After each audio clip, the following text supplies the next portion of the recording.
sobre astrolabios. Es voluntario del Museo Nacional de Ciencia y Tecnología. Estuvo dando el taller sobre astrolabios en la Universidad de la Ciencia y actualmente está estudiando una ingeniería aeronáutica. Así que, cuando quieras, si consigues hacer andar el PowerPoint, porque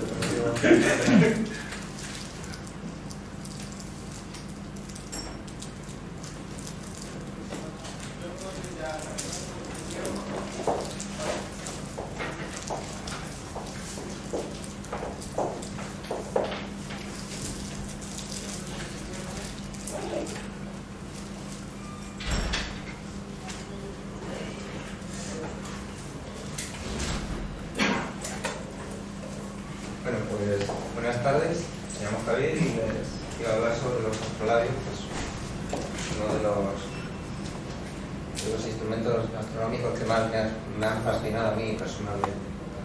Entonces, para empezar, pues podríamos preguntarnos qué es un astrolabio. Ha sido un importante instrumento durante el Renacimiento en toda Europa y en la astronomía islámica, que a pesar de las variaciones que puede sufrir dependiendo del constructor o de la época histórica, pues suele costar más o menos de 4 piezas en todos los instrumentos. Pues estas piezas, el astrolabio consta de la velada, que es una especie de vendilla, la madre, que es la placa principal, los tímpanos, que son otras placas secundarias que alojamos en la madre, y la araña, que es una representación pues, de todas las estrellas de la esfera celeste boreal, igual que tendríamos en la historia del planetario de Madrid.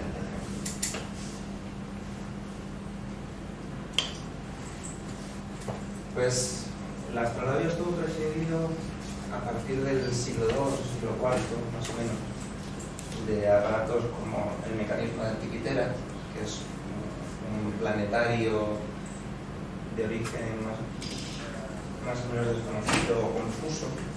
También se cree que tuvo influencias de la dióptera, que es un transportador de ángulos en una tabla plana para realizar mediciones en horizontal, para levantar edificios, utilizado por los romanos.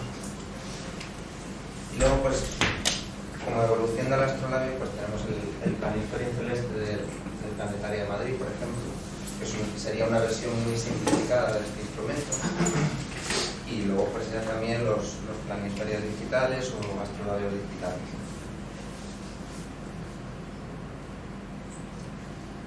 También en un primer momento tuvo influencia sobre los relojes que se empezaron a construir, que básicamente eran astrolabios o tenían la forma de astrolabios, como el reloj de astronómico de Praga, y luego pues algunos relojes de homenaje, pues, como curiosidad, pues están alrededor de los 20.000 euros, pero poca utilidad astronómica tiene.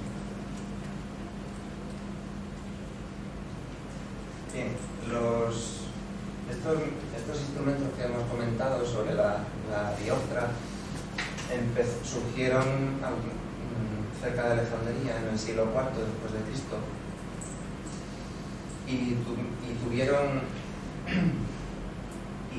influencia sobre la astronomía en Bagdad, en el mundo islámico, alrededor del siglo IX, y posteriormente entraron en Europa a través de la España, a través del Al-Ándalus español.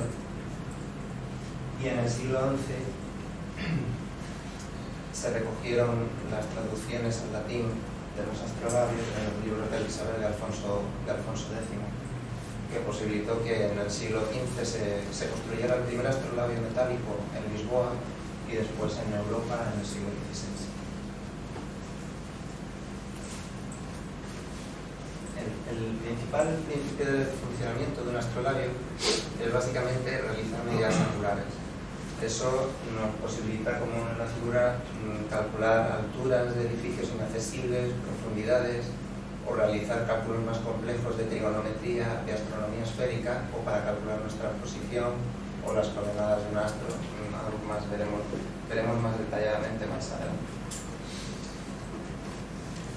Antes de empezar, para entender bien lo que es un astrolabio y sus partes, aunque a muchos les sonará, un repaso por los sistemas de coordenadas que se utilizan. Tenemos las coordenadas horizontales o azimutales, son referidas a nuestro horizonte local. Tenemos primero el ángulo de azimut, que en el hemisferio norte lo contamos a partir del punto cardinal norte, en sentido de las agujas del reloj, y en el hemisferio sur lo contamos a partir del sur, del punto cardinal sur. Con eso definimos la vertical del astro y luego tenemos el ángulo de elevación, que es contado a partir de nuestro horizonte local. En las coordenadas ecuatoriales tenemos la eclíptica y el ecuador, inclinada a los 23 grados y 27 minutos, que a su cruce con el ecuador nos da el punto de Aries y el punto de Tauro.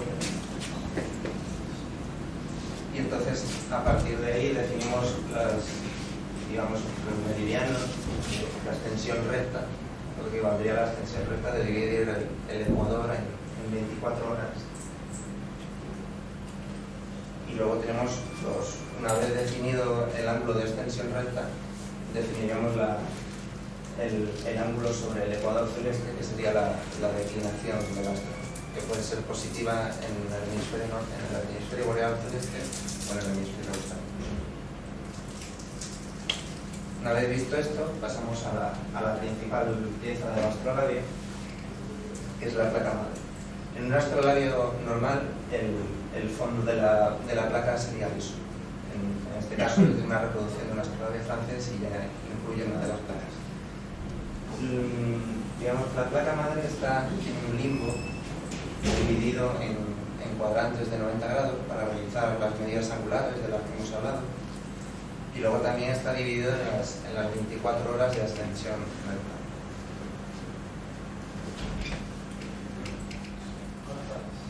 Para dibujar las distintas placas del astrolabio, lo que hacemos es, mediante proyección estereográfica, es proyectar la esfera celeste sobre una placa plana. La tradición la leyenda de los astrónomos islámicos decía que iban con un globo celeste montados en un burro, contemplándolo su globo celeste, y se les cayó y lo aplastó el burro, y así quedó plano e inventaron la proyección estereográfica.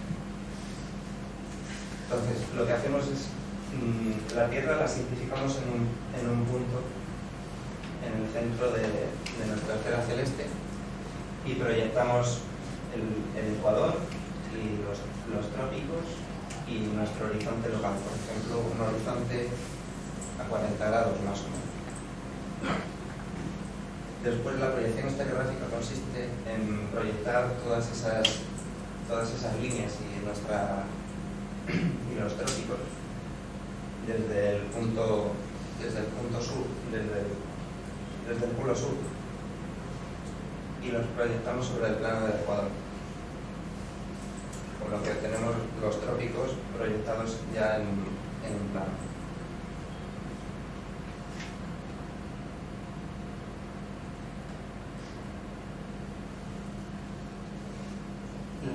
El segundo paso para seguir dibujando estas placas del astrolabio consiste en dibujar las líneas de igual azimut. Volviendo a las coordenadas horizontales, tenemos las líneas que pasan sobre nuestra vertical, que dividen, que a su corte con nuestro horizonte determinan los ángulos de azimut. Sería como el equivalente a los meridianos terrestres referidos a nuestra posición. Entonces, en las placas del astrolabio están situados los puntos cardinales, pero están situados al contrario que un planisferio del Planetario de Madrid. Los planisferios del Planetario de Madrid están en modo espejo para verlos nosotros situándolos encima de nosotros, el planisferio. El astrolabio está diseñado para verlo como si estuviera situado fuera de la esfera celeste. Entonces tenemos en estas líneas de igual azimut, pues a partir de los puntos cardinales también están señalados en estos astrolabios en cuadrantes de 90 grados.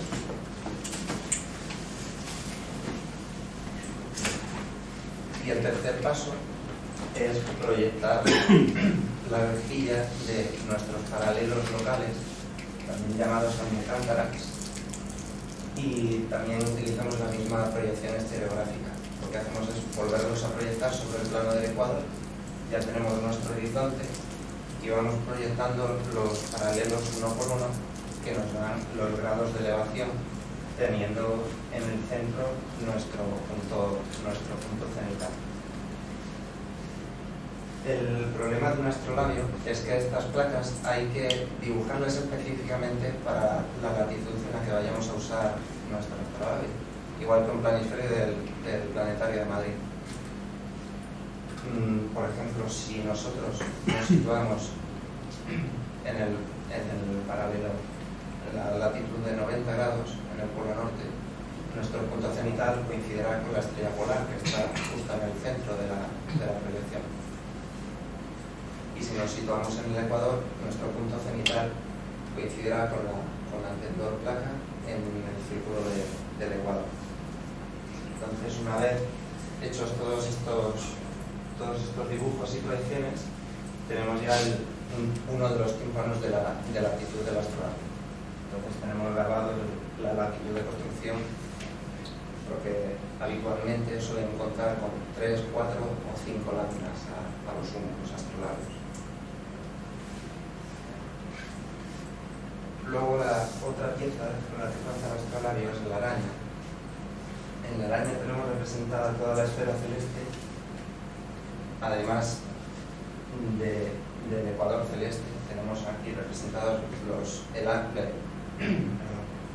tenemos representados los ángulos de ascensión recta, que antiguamente no se daba simplemente el ángulo, no como ahora que se da en horas y minutos.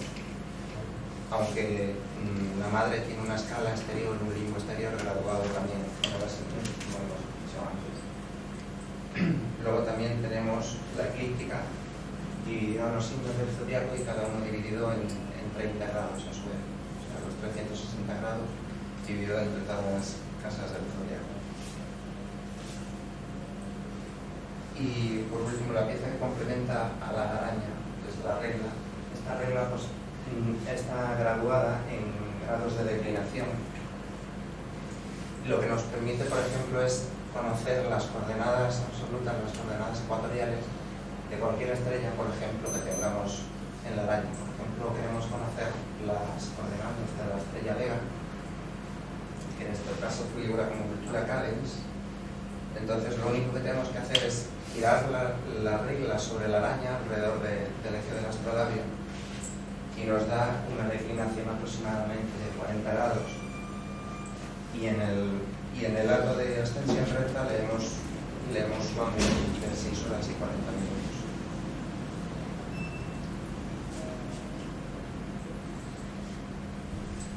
En el reverso del astrolabio, este suele ser muy similar en todos los astrolabios europeos, siendo ligeramente distinto de los astrolabios de origen islámico. Este, por ejemplo, que estoy usando para la conferencia, es una réplica de un astrolabio francés que se encuentra en la exposición del Museo Nacional Marítimo de Greenwich y que se dispone de plantillas que luego, si hay posibilidad, pues las pondré en internet para que, si alguien quiere, se pueda construir alguno por sí mismo. Entonces, en el reverso del astrolabio contamos también con un limbo exteriormente dividido en cuadrantes de 90 grados también, porque realizamos medidas angulares con esta parte del reverso del astrolabio para otros cálculos. Interiormente dividido en los signos del zodiaco también en 30 grados cada uno.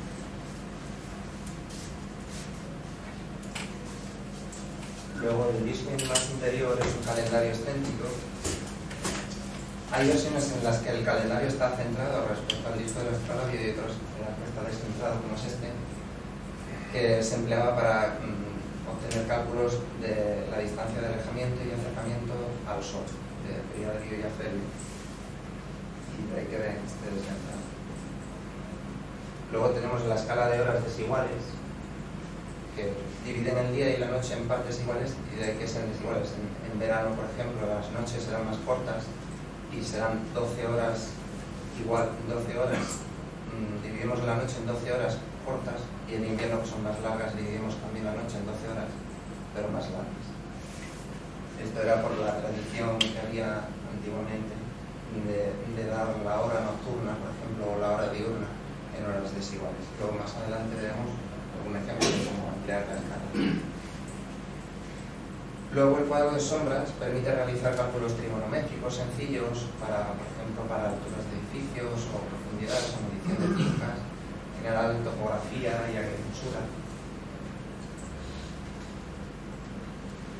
Y luego la ligada es la última pieza que nos queda, que es mediante dos mirillas situadas en los extremos, llamadas pínulas. Son unas tablillas perforadas con las que nosotros alineamos nuestro ojo con el astro a observar, con el edificio o con el sol para realizar el cálculo precedente, como es la figura.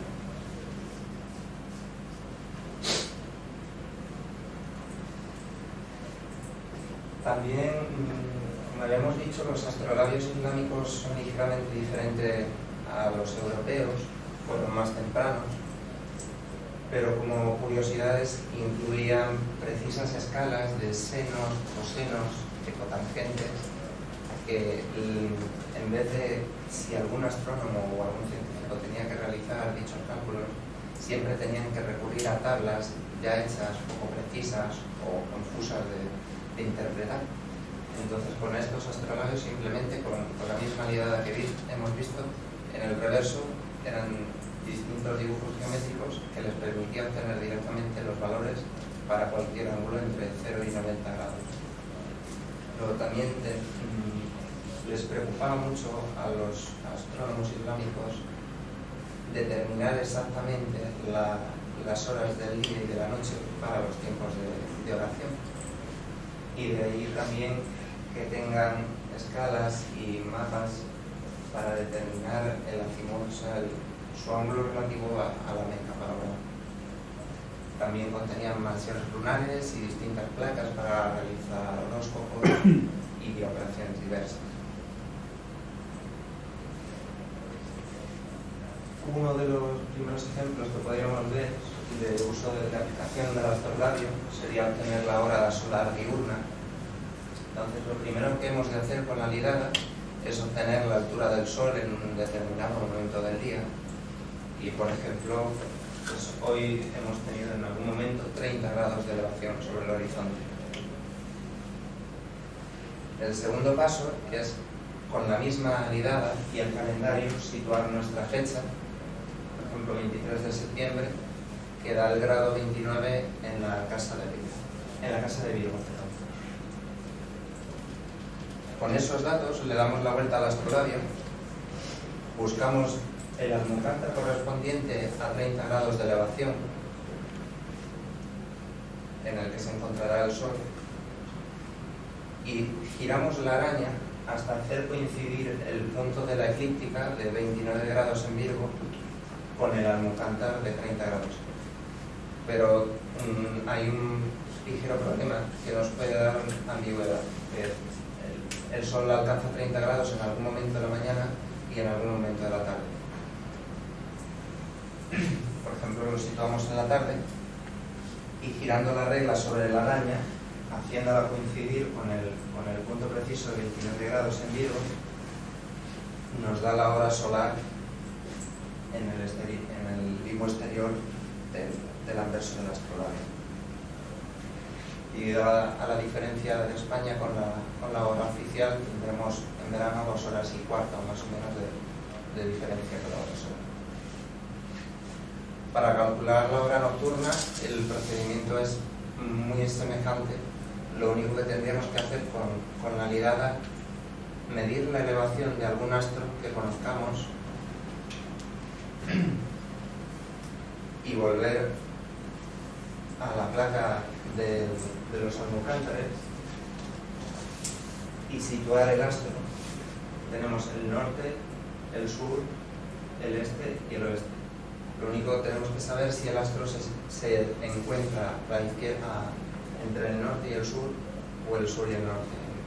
Entonces sería igual, giramos la araña hasta situar la estrella encima de la línea de la Leucanta, y con la regla nos indicaría la hora de noche, la hora solar de noche.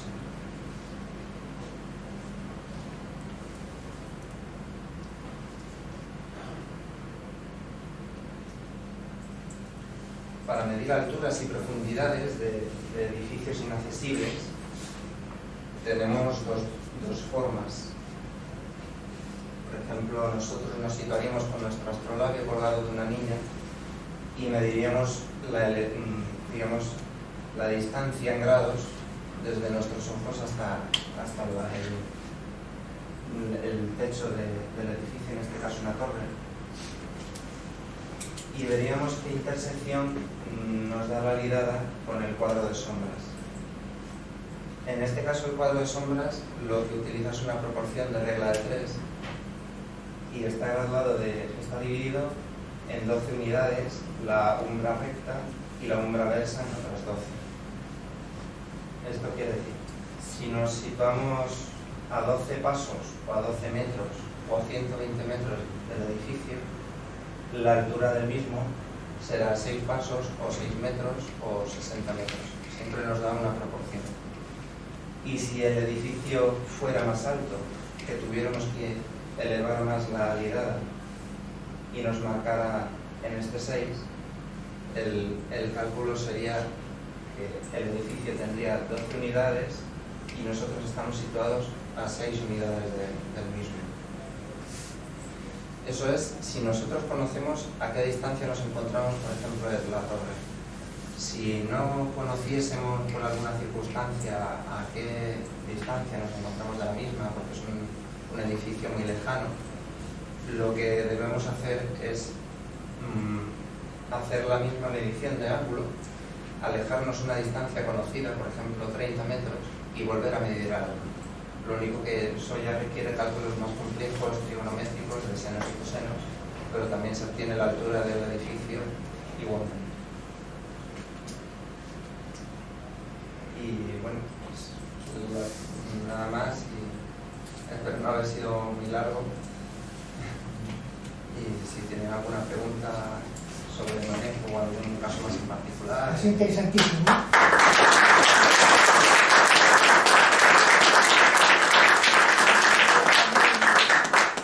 O sea que era una regla de cálculo completa. Una calculadora metálica. Porque una calculadora metálica. Una calculadora metálica. Un poco pesada para llevar en el bolsillo. Un poco complicada para llevar en el bolsillo. Sí, pero bueno, es un cálculo transportable. Pero era bastante interesante. Sí, en la Feria de las Ciencias, en el stand del Museo de Ciencias y Tecnologías, estaban construyendo astrolabios. El mismo que hemos visto en la cartulina. Sí, en cartulina uno como este. En el mar se utilizaba para localizar la altura de un astro. En el mar, con trigonometría esférica o astronomía esférica, Claro. se podía determinar la posición exacta. La posición exacta. Sí. O sea que daba la altura, la latitud y la longitud. Con las coordenadas de un astro, Sí. pero había que llevar almanaques náuticos, que dan las coordenadas y las horas de paso de los astros por los O sea que en meridianos. comparación con un almanaque sí que te daba la latitud y la longitud. Efectivamente, se podía saber la posición completa. Ya. Pero claro, un almanaque náutico preciso también era muy complicado de encontrar. Hoy día sí, pero... Vamos, precisión en altura daba. Sí, para calcular alturas de edificios o profundidades de pozos, yo lo he comprobado personalmente con la astronave en miniatura y da medidas muy precisas, bastante precisas. Sí, Lo que decir es que esa esfera o esa madre No. está hecha para una latitud Tiene concreta. aplicación parecida. Las distintas placas están hechas para una latitud concreta. Ahora, si te quieres ir moviendo mucho, tendría que estar cambiando continuamente la Claro, igual que los planetarios que reparte el Planetario de Madrid, conforme nos vamos acercando al Ecuador, tenemos que ir recortando el horizonte. Pues en este caso sería lo mismo, tendríamos que tallar nuevos horizontes y si, por ejemplo, ascendemos en latitud, el punto cenital que se proyecta en la placa pues iría descendiendo hasta coincidir con la estrella polar. Porque, por ejemplo, volviendo a las del al dibujo de las placas,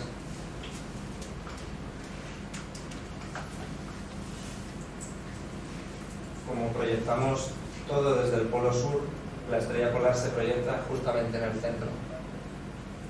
Por eso, para una latitud de 40 grados. Para una latitud de 40 grados, En el momento que cambie la latitud, vas a ir cambiando la inclinación, que te va a dar una proyección distinta.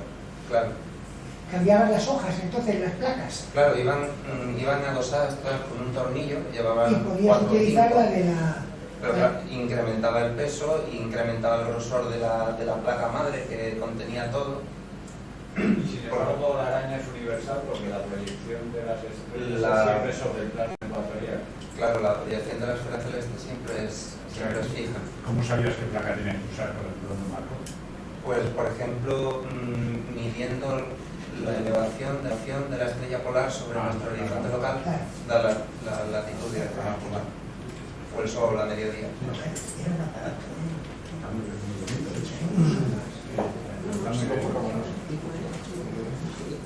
Ya no sabe cómo la curiosidad de saber cómo eran los islámicos. Los islámicos,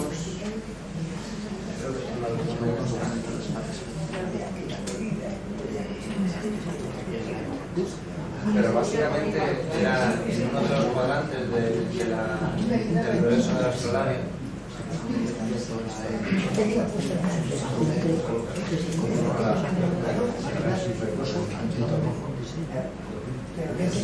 Era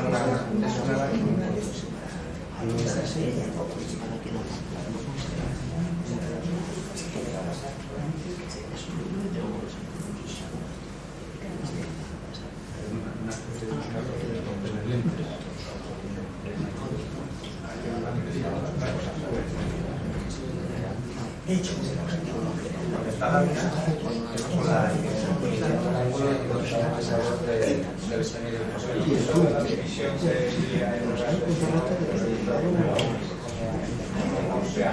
¿cómo se entra en esa tabla? Porque esto de la derecha es lo de la división del día en horas desiguales. No. La división del día en horas desiguales era en el astronomio europeo, por lo visto. ¿Y cómo se entra en esa medida? Entonces, lo único que hay que hacer es la placa que hemos dibujado para la latitud dada. Teníamos en el centro el trópico de Cáncer, el exterior es el del Capricornio y en este el Ecuador. Lo único que hacía del horizonte hacia abajo, o sea, este segmento de aquí, dividir el horizonte en 12 partes iguales y solamente con circunferencias que pasen por el punto sur de nuestro horizonte local a llevar las circunferencias de las horas desiguales. Y por ejemplo, para obtener la hora desigual, por ejemplo, el ejemplo que hemos visto antes de nuestra hora,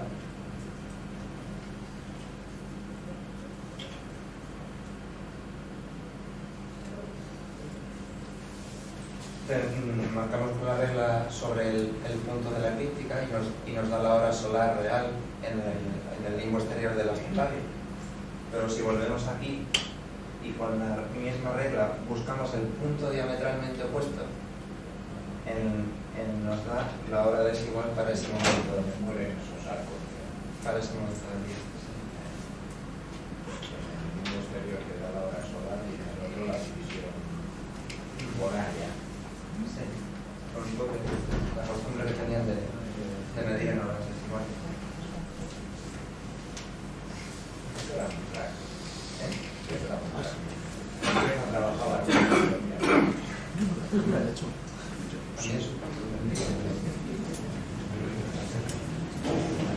Oye, no tendrás nada de la ballestilla por ahí a mano, Pues ahora mismo... porque era anterior a esto.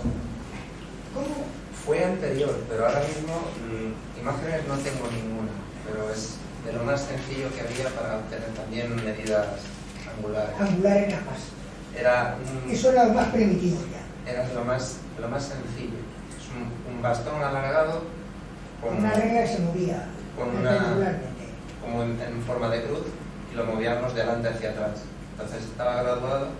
Si nos acercábamos mucho a la sección transversal, lo que veíamos entre los extremos era un ángulo muy grande y si lo dejábamos un ángulo muy pequeño. Graduando el bastón se obtenía directamente el ángulo. Y conociendo ángulos, pues se podían realizar cálculos muy similares a los de un astrolabio. Lo que pasa es que, claro, en un barco para conocer la latitud es más sencillo llevar una ballestilla que no un astrolabio con sus 5 o 6 láminas, un almanaque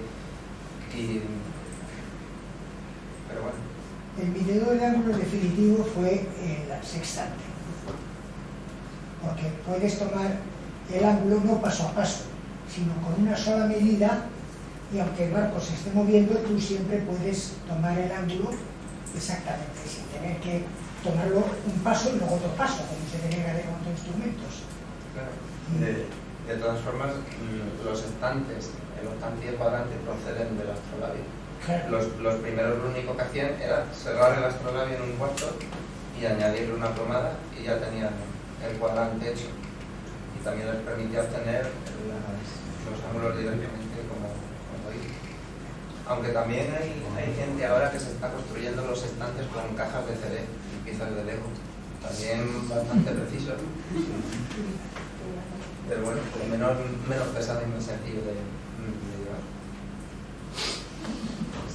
Las técnicas mecánicas de construcción de estos astrolabios es algo interesante, ¿no? Porque, claro, tú te planteas construir un instrumento de precisión, con la mayor precisión posible, para tener buenas medidas y no te vas a poner a hacer dibujos de líneas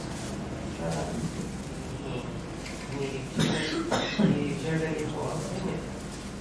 A mí me parece muy interesante el tema mecánico para fabricar instrumentos, incluso se sabe de la Pues en un principio, más o menos, cuando se empezaron a hacer los primeros astrolabios islámicos en serie, sobre el siglo XI-XII, pues antes de eso los astrolabios se hacían en madera, en una lámina de madera. Y lo que siempre se ha hecho hasta esas fechas que he comentado era dibujar la mano como estaba enseñando, proyectar la esfera celeste. Lo único que se necesitan láminas bastante grandes porque la particularidad que tiene la proyección estereográfica es que cualquier círculo en la esfera celeste, sean trópicos, en meridianos o en paralelo, siempre se va a proyectar como un círculo en el astrolabio. Entonces hay algunos que yo he intentado dibujarlo y se sale de un folio normal. Se necesitan papeles de más grande formato, pero casi siempre se hacía dibujándolo todo a mano, hasta que sobre el siglo XI-XII los astrónomos árabes, alguien a quien se le ocurrió ya la idea fue de construir una tabla con los radios de las circunferencias necesarias para un tamaño dado de astrolabio y a partir de ahí dibujar y no tener que andar proyectando la esfera celeste haciendo todos los dibujos. O sea, tú me quieres decir que todas las formas que se ven en la araña dentro de la madre son círculos, son redibujos, son elipses, son hipérbolas, son parábolas. De ninguna forma, o sea, si De curvatura más o menos, de radio más o menos variable en cada caso. es la ventaja que tiene el tipo de proyección que se empleaba. Entonces, aquí lo único, todos son círculos que pasan por el punto del cenit, todos son círculos. El horizonte es un círculo. Y luego también los trópicos, nuestro horizonte los proyectamos como círculos.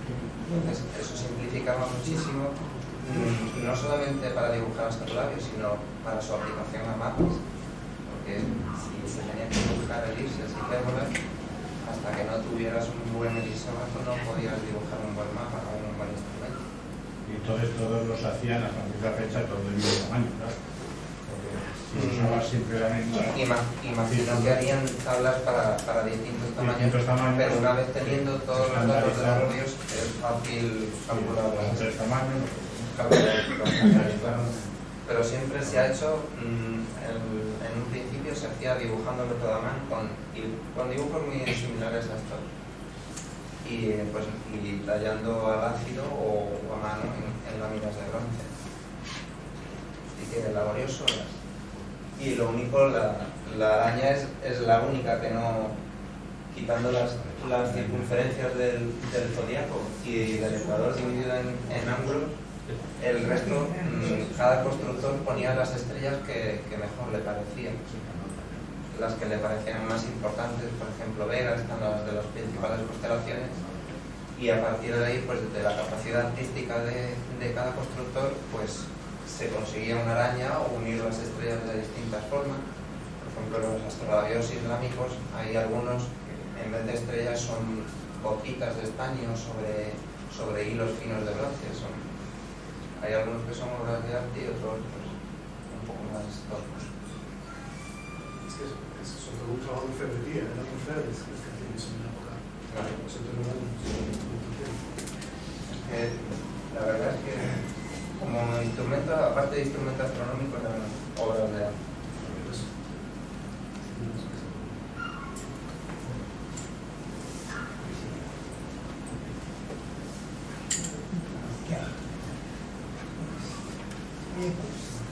Pues muy bien. Gracias.